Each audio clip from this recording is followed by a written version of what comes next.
ذرا اس آیت پر اب نگاہ کو مرتکز کیجئے، انسان کا خسارہ کیا ہے؟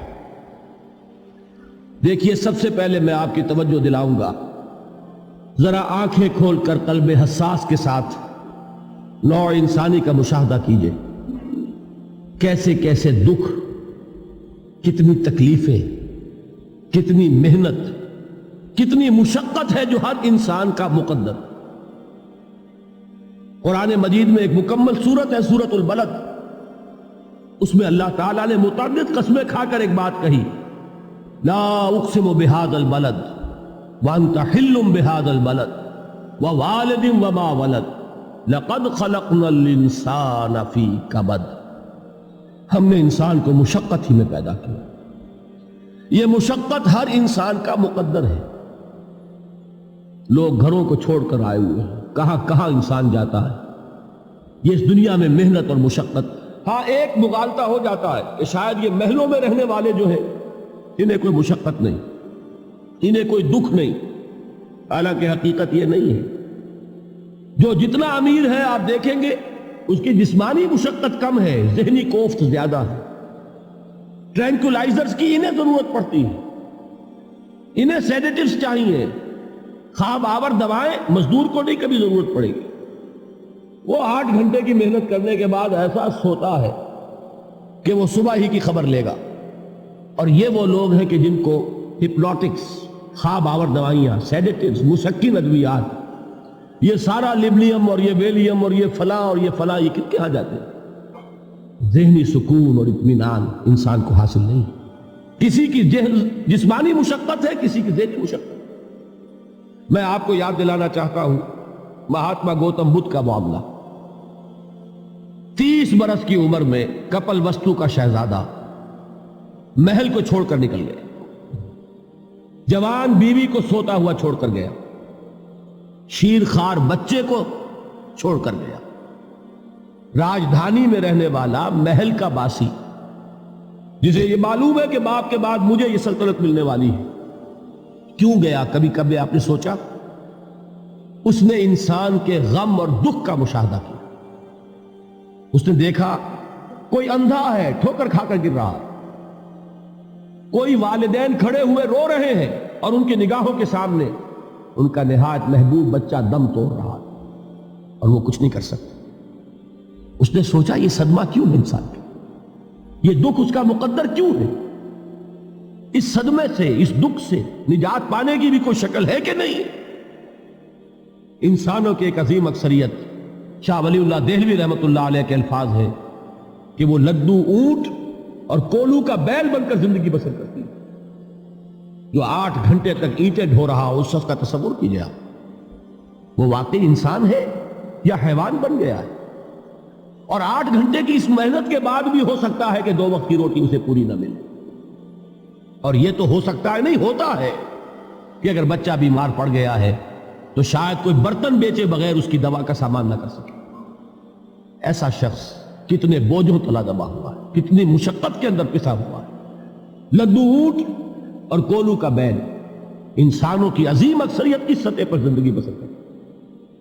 لیکن آپ کو معلوم ہے کہ کولو کے بیل کے لیے مشقت ہی مشقت ہے، اس کے احساسات یہ نہیں ہیں جو کہ ان سے انسان کو جو صدمہ پہنچتا ہے۔ ایک بیل کو اس سے کوئی غرض نہیں کہ اس کا کوئی بچہ بھی تھا کہ نہیں تھا، اس کو کوئی بخار ہوا ہے یا کیا ہوا ہے، اس صدمے سے وہ بیل بچا ہوا ہے۔ گھوڑے کو کوئی پتہ نہیں کہ میرا بھی کوئی اولاد میری ہے یا نہیں ہے، اور مجھے اس کا کوئی صدمہ ہے یا دکھ ہے، کوئی پتہ نہیں۔ لیکن انسان کا معاملہ یہ ہے کہ والدین کو جو جو دکھ دیکھنے پڑتے ہیں اپنے بچوں کے لیے، اپنی اولاد کے لیے۔ رات کی نیند ہے حرام ہے اس لیے کہ بچہ بخار میں تپ رہا ہے یا درد سے تڑپ رہا ہے، لہذا نہ ماں سو سکتی ہے نہ باپ سو سکتا۔ میں نے ایک موقع پر دیکھا، لاہور میں کیروسین آئل، اس زمانے میں ابھی سوئی گیس نہیں آئی تھی، اور اکثر و بیشتر جو ہے یہی مٹی کا تیل جو ہے ایندھن کے طور پر استعمال ہوتا تھا، اس کی شارٹیج ہو گئی تھی۔ تو کئی فرلانگ لمبی قطاریں لگتی تھی ان دکانوں کے باہر، ڈپوں کے باہر، اور ایسے ایسے منظر بھی کہ ایک خاتون برقع پوش، ایک گود میں بچے کو لیے ہوئے، ایک کی انگلی پکڑے ہوئے، بوتل ہاتھ میں لیے ہوئے تیل کے لیے، اور کئی گھنٹے کھڑی ہے دکان۔ یہ مشقت انسان جھیلتا ہے کہ نہیں؟ غالب نے اس کا نقشہ کھینچا ہے کہ رنج سے خوگر ہوا انسان تو مٹ جاتا ہے رنج. مشکلیں اتنی پڑی مجھ پر کہ آسان ہو گئی. ہم بھول جاتے ہیں، ورنہ واقعہ یہ کہ قلب حساس ہو اگر، اور قید حیات و بند غم اصل میں دونوں ایک ہیں. موت سے پہلے آدمی غم سے نجات پائے کیوں؟ اچھا یہ تو ہوا لقد خلقنا الانسان فی کبد. حیوانات کا معاملہ ایک اور اعتبار سے آسان ہے. ان سے کوئی محاسبہ بھی ہے کیا؟ کوئی جواب دہی بھی ہے؟ کوئی ان کو اللہ کے حضور میں کھڑے ہو کر اپنے اعمال کا حساب بھی دینا؟ نہیں. انسان کی یہ ٹریجڈی ہے، یہ المیہ ہے انسان. اس کو بھی قرآن مجید کی ایک سورت میں قسمیں کھا کر اذا السماء انشقت، اس کے بعد کیا فرمایا؟ یا ایھا الانسان انک کادح الی ربک کدحا فملاقیہ. اے انسان، تیرا المیہ، تیری ٹریجڈی اس سے کہیں بڑھ کر ہے. تجھے صدمے پر صدمے جھیلتے ہوئے، مشقت پر مشقت برداشت کرتے ہوئے ایک روز اپنے رب کے حضور میں بھی کھڑا ہوگا، جواب دہی بھی کرنی. اس دن کے حساب سے، اس دن کے احساس سے جو بڑے بڑے ہماری امت کے عظیم جو گلے سرسبد ہیں، ان کا یہ حال آپ نے پڑھا ہوگا. حضرت ابوبکر صدیق رضی اللہ تعالی عنہ وہ ایک عجیب کیف کے عالم میں فرمایا کرتے تھے، کاش میں درختوں پر چہچہاتی ہوئی چڑیا ہوتا جس سے حساب کتاب نہیں ہوگا. کاش کہ میں گھاس کا تنکا ہوتا جو آج ہے اور کل آگ میں جلا دیا جاتا، ختم ہو جاتا، اس سے محاسبہ کوئی نہیں. وہ جس کے احساس سے کہ حضرت عمر جو ہے اپنے انتقال کے وقت سخت بے چین تھے. ان کے بیٹے حضرت عبداللہ ابن عمر رضی اللہ تعالی عنہما نے ان کا سر جو ہے وہ اپنے زانوں پر رکھ لیا تو کہا نیچے ڈال دو. ایک عجیب بے کلی اور بے چینی. انہوں نے کہا ابا جان آپ کیوں پریشان ہیں؟ آپ تو عشرہ مبشرہ میں سے ہیں، آپ کو تو اللہ تعالیٰ نے جنت کی بشارت حضور کے ذریعے سے اس دنیا میں دی.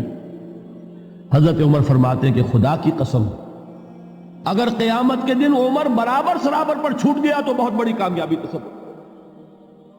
یہ احساس جن کو ہوتا. حضرت علی کا حال کیا ہوتا ہے؟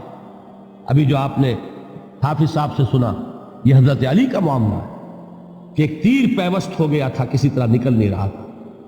حضرت علی نے فرمایا کہ اچھا چھوڑو مجھے، میں نماز کی نیت باندھتا ہوں. نماز کی نیت پڑھتے تھے تو لرزتے تھے، کانپتے تھے.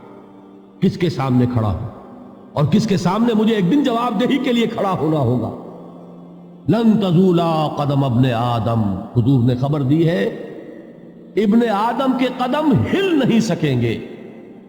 جیسے مجرم کھڑا ہوتا ہے کٹہرے کے اندر، اس کٹہرے میں سے ہل نہیں سکو گے حتی یسأل عن خمس، جب تک کہ 5 چیزوں کا حساب نہ لے لیا جائے. وہ 5 چیزیں کیا ہے؟ کان کھول کر سنیے.